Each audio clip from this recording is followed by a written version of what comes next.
Nemá smysl mluvit. Teď nemá smysl mluvit.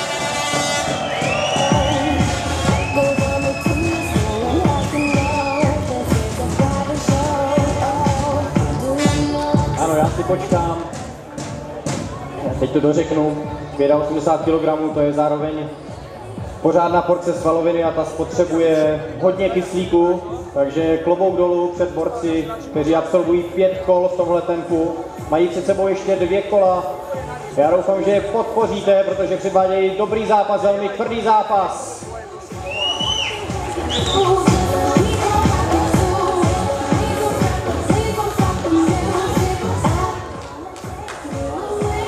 Jan Fara, Marcel Jager, 4.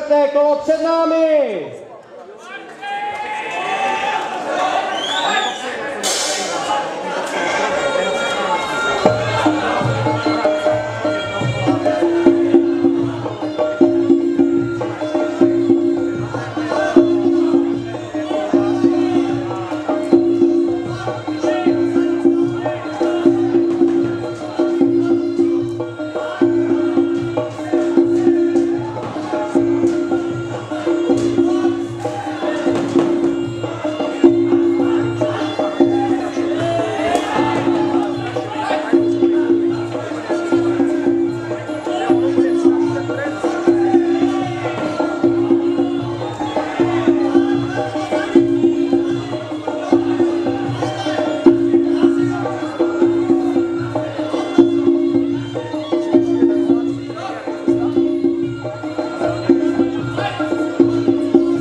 Před námi je poslední 5. kolo. Oba borce už jsme si představili, takže já alespoň využiju této chvíle k tomu, abych vám řekl něco o dění v českém svazu thajského boxu.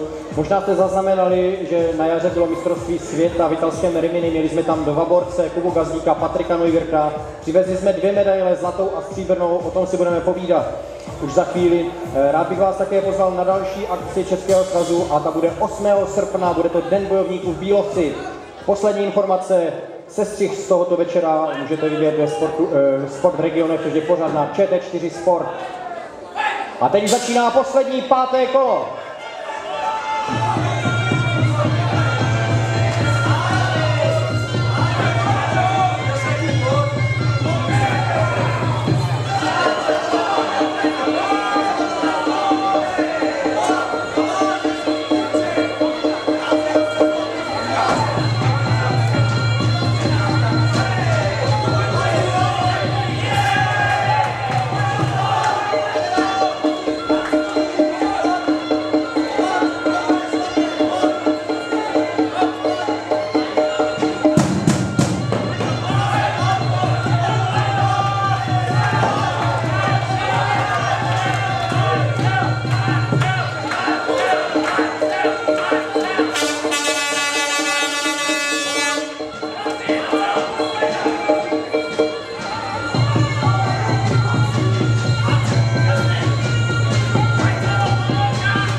oba bojovníky.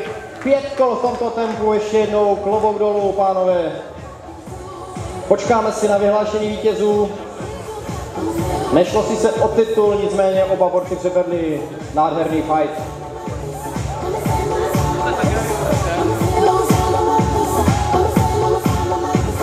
Ceny vítězi předá zástupce firmy MK Fruit, pan Kolek. Dobrý večer. Firma MK Fruit, tu jsem ještě nezmiňoval dnes večer, další z partnerů Českého svazu thajského boxu a této akce. Takže jdeme na to. 2-0 na body a vítězem je borec v modrém rohu Marcel Jáger!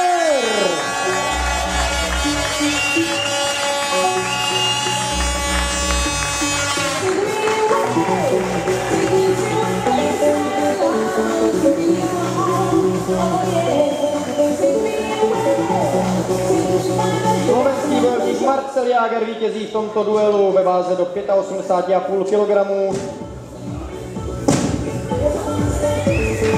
Ceny předává pan Kolek, zástupce firmy MK Fruit.